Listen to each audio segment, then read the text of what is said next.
Hello students, BCom first year business economics में आज हमारा टॉपिक है प्राइस डिटर्मिनेशन अंडर मोनोपोली, यानी कि एकाधिकार में कीमत निर्धारण।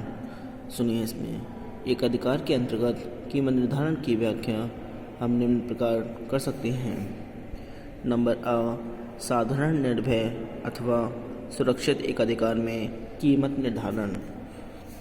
इसमें सुनिए, साधारण निर्भय या सुरक्षित एकाधिकार के अंतर्गत कीमत उत्पादन और लाभ निर्धारण का विश्लेषण निम्न पूर्व धारणाओं पर आधारित है। एकाधिकारी विवेकशील है तथा उसका उद्देश्य न्यूनतम लागतों पर अधिकतम लाभ प्राप्त करना है। साधारण अथवा निर्भय एकाधिकार की दशा में उत्पादित वस्तु की अन्य वस्तुओं के साथ मांग की प्रतिलोच बहुत कम है। एकाधिकारी बाजार काल, अल्पकाल अथवा दीर्घकाल में उत्पादन कर सकता है, परंतु उसका एकमात्र उद्देश्य अपने लाभ को अधिकतम करना होता है। मांग पक्ष अर्थात क्रेताओं में परस्पर प्रतियोगिता होती है, जिससे कोई भी क्रेता व्यक्तिगत रूप से वस्तु की कीमत को प्रभावित करने की दशा में नहीं रहता।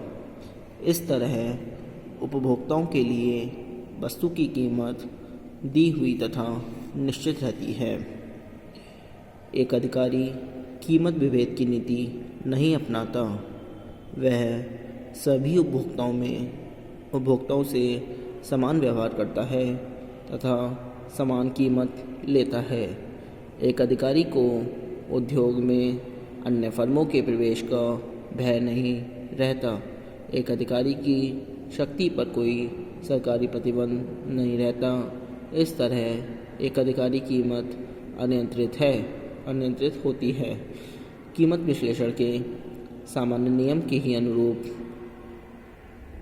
एकाधिकार में भी कीमत का निर्धारण मांग एवं पूर्ति की सापेक्ष शक्तियों द्वारा ही होता है।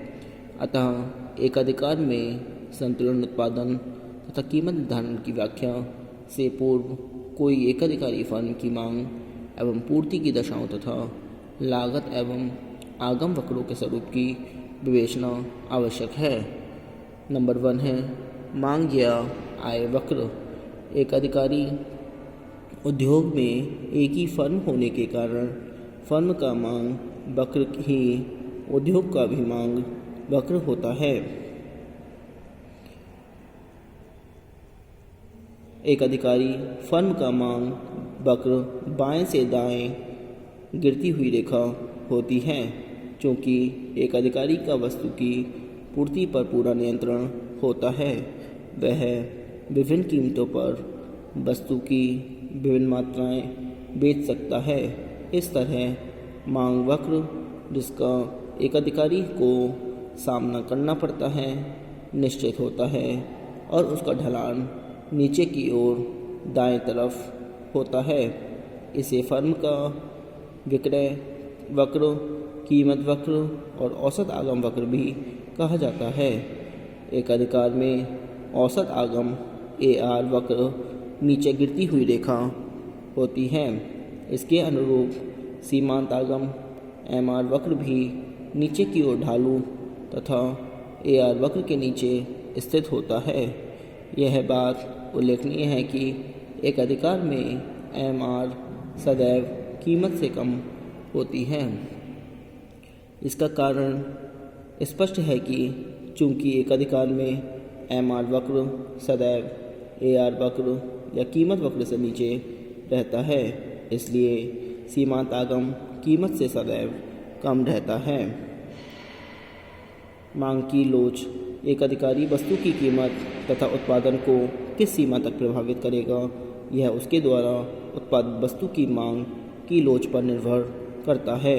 यदि वस्तु की मांग अधिक लोचदार है तो एकाधिकारी कीमत में थोड़ी कमी करके अधिक मात्रा बेच सकेगा।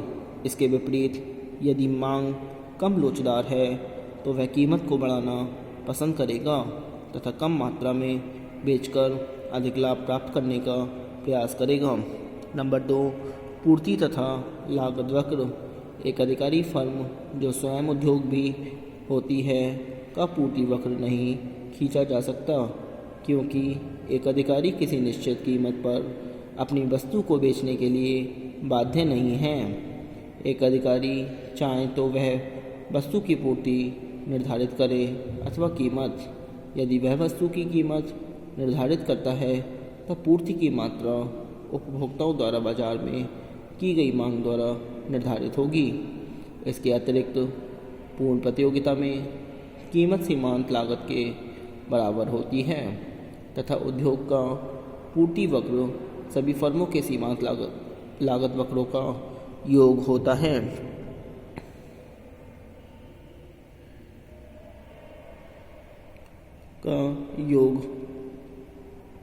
परंतु एक अधिकार में कीमत सीमांत लागत से हमेशा ऊंची रहती है। अतः इस विधि द्वारा एक अधिकार में पूर्ति वक्र नहीं खींचा जा सकता। वास्तव में एक अधिकारी फर्म उद्योग के संदर्भ में सामान्य पूर्ति वक्र खींचना संभव नहीं है। जहाँ तक लागत वक्रों का प्रश्न है, एक अधिकारी फर्म तथा पूर्ण प्रतियोगिता वाली फर्म के लागत वक्रों में कोई विशेष अंतर नहीं है। अल्पकाल में एक अधिकार में भी पूर्ण प्रतियोगिता की ही भांति स्थिर लागत एवं परिवर्तनशील लागत तथा दीर्घकाल में केवल परिवर्तनशील लागत होती है।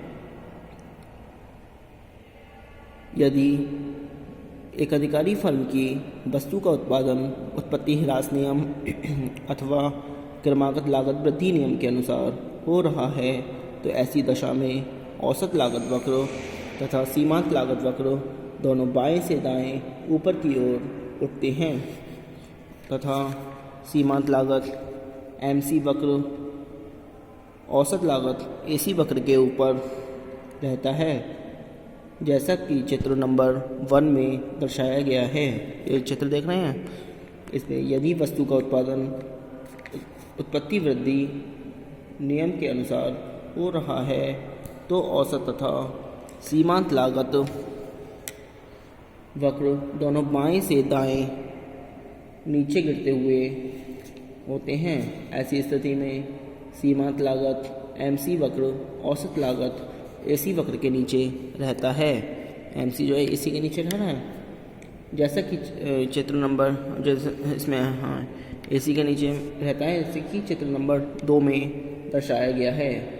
इसके अतिरिक्त उत्पत्ति समता नियम की दशा में AC तथा MC दोनों के वक्र समान होते हैं तथा इन्हें सरल पड़ी रेखा द्वारा दर्शाया जाता है।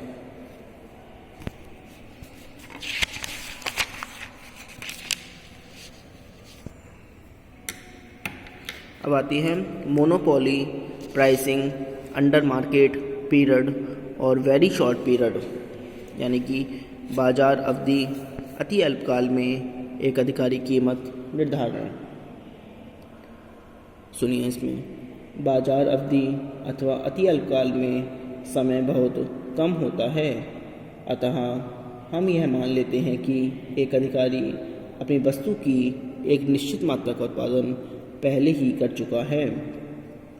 चूँकि बाजार अवधि में पूर्ति स्थिर है अर्थात पहले ही बन चुकी है, अतः कीमत निर्धारित करते समय एक अधिकारी के लिए लागतों का कोई महत्व नहीं है।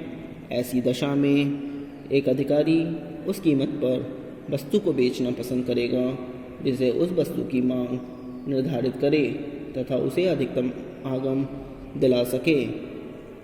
इस दिशा को चित्र 3 में दर्शाया गया है। ये चित्र देखना है। मान लीजिए एक अधिकारी की मांग AR बराबर D है। AR बराबर लिखा है D है तथा उसके पास बेचने के लिए वस्तु की मात्रा OM है। चूँकि लागतों का कोई महत्व नहीं है, अतः वह अपने उत्पाद मात्रा OM को PM की कीमत पर बेचने का प्रयास करेगा, परंतु यह कीमत एक अधिकारी को अधिकतम कुल आगम नहीं दिला पाएगी, क्योंकि इस बिंदु कीमत पर सीमांत आगम ऋणात्मक है। फर्म का कुल आगम उस समय अधिकतम होता है जब सीमांत आगम MR शून्य हो तथा यही बिंदु फर्म का साम्य बिंदु होता है। अतः एक अधिकारी P1 M1 कीमत निर्धारित करेगा तथा वस्तु की OM1 मात्रा बेचेगा। यदि वस्तु नाशवान है तब बिना किसी बिकी वस्तु की मात्रा M1 M नष्ट कर दी जाएगी तथा यदि वस्तु टिकाऊ है तो एक अधिकारी उसे भविष्य में कीमत बढ़ने पर बेचने की प्रत्याशा में स्टॉक करके रख लेगा। अब आता है determination of short period monopoly price, यानी कि अल्पकाल में कीमत निर्धारण। इसमें सुनिए, अल्पकाल में एक अधिकारी फर्म उस वस्तु उस समय संतुलन की स्थिति में होती है जब उसका लाभ अधिकतम होता है, अर्थात जब उसकी कुल आगम तथा कुल लागत के बीच अंतर अधिकतम होता है। अल्पकाल में एक अधिकार के अंतर्गत कीमत निर्धारण की दो रीतियां हैं। फर्स्ट है इसके total revenue and total cost method, कुल आगम एवं कुल लागत विधि। कुछ अर्थशास्त्रियों ने मार्शल की जांच तथा वूल रीति को समझने के लिए कुल आगम तथा कुल लागत विधि का सहारा लिया है। इस रीति को कुल आगम तथा कुल लागत रेखाओं की रीति भी कहा जाता है। इस विधि में कुल आगम रेखा TR कर्व तथा कुल लागत रेखा TC कर्व की तुलना करके अधिकतम लाभ की स्थिति को ज्ञात किया जाता है। यहाँ इन दोनों के बीच की दूरी सर्वाधिक हो, वहीं पर एक अधिकारी को अधिकतम लाभ प्राप्त होगा। इस व्याख्या को चित्र नंबर 4 में इस चित्र से स्पष्ट किया जा सकता है। चित्र में TC कुल लागत तथा TR कुल आगम रेखाएं हैं, जो TC है और जो TR है, आगम रेखाएं हैं। यदि एक अधिकारी ON1 से कम तथा ON2 से अधिक उत्पादन करता है तो उसको हानि होगी, क्योंकि इन दोनों दशाओं में TC रेखा TR के ऊपर है, अर्थात कुल लागत TC कुल आगम TR से अधिक है। परंतु N1 के बाद ज्यों ज्यों उत्पादन की मात्रा बढ़ती है त्यों त्यों N1 से N2 तक के बीच एक अधिकारी को धनात्मक लाभ प्राप्त होता है। यदि एक अधिकारी ON मात्रा में वस्तु का उत्पादन करता है तो उसका लाभ अधिकतम होता है। संक्षेप में ON से कम तथा ज़्यादा उत्पादन करने पर एक अधिकारी के लाभ में कमी होती है, क्योंकि इस बिंदु के आरंभ में के बाद TR रेखा दोनों ओर गिरती है। अतः एक अधिकारी फर्म ON मात्रा में उत्पादन करके P1P अधिकतम लाभ प्राप्त कर लेती है। चित्र में A तथा B बिंदुओं पर TR तथा TC रेखाएं आपस में बराबर हो जाती हैं। इन बिंदुओं पर एक अधिकारी को शून्य लाभ या सामान्य लाभ ही मिल पाता है, इसलिए A तथा B बिंदुओं को ब्रेक इवन पॉइंट कहा जाता है। आज के लिए इतना ही। Thank you very much.